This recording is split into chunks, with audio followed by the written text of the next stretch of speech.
It's called WAM, Winning Hearts and Minds. And the Syrian government is trying to do that in Douma, the place where we saw a chemical weapons attack less than 10 days back. Food distribution is on and efforts are on to restore local services. But more than that, trust has to be won. WION's West Asia Bureau Chief Daniele Pagani reports. The Syrian government is moving quickly to win hearts and minds of the people of Douma. Provisions have been made. An initial amount of $9.7 million is there for different domains. And if that is not enough, then we are ready to give more. The most important issue here is to restore services for the locals. The Syrian government is sending trucks full of bread to distribute to those who have remained in Douma. But this is easier said than done. They said they will hand out bread, noodles and vegetables. But it is hard for us to stand in a queue and wait for 1 hour to get one item. So if we want 4 kinds of food, we need to stand in the queue for 4 hours. Most civilians left Douma well before the Syrian army took control. Many have reached the province of Idlib, where 2.5 million people live under the control of the Army of Islam, an anti-Assad armed group.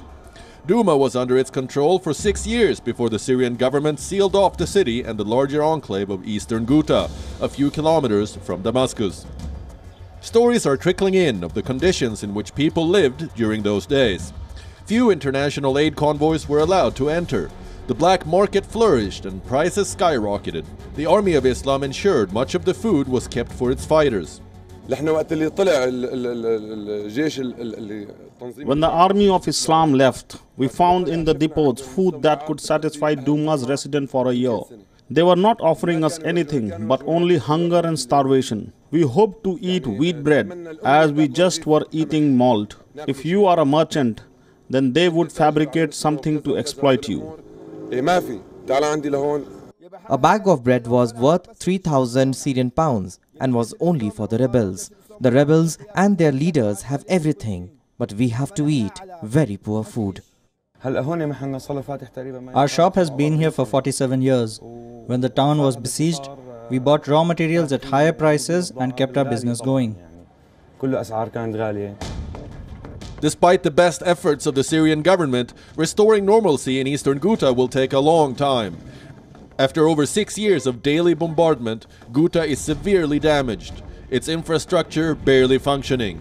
Thousands of people are displaced, living in temporary camps. They wish to return to their homes, but are wary of how the government could react. Clearly, it will take a lot more than distributing bread to win hearts and minds. Now that the military battle is over, there is another battle, perhaps even more difficult, that the Syrian government needs to fight in eastern Ghouta and in Douma. It is the battle to bring back normalcy in an area which has been living under siege for years and under bombs for weeks. Many of the citizens of eastern Ghouta and the city of Douma do not live there anymore. They have abandoned the place under bombs. They escaped, they fled, they are now in temporary camps.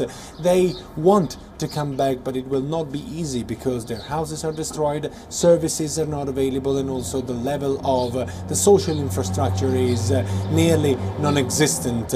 It will take years and a huge effort of reconciliation from the Syrian government side to allow all the citizens of eastern Ghouta and Douma to go back to their houses and their life safely. Daniele Pagani in Amman, Jordan, for WION.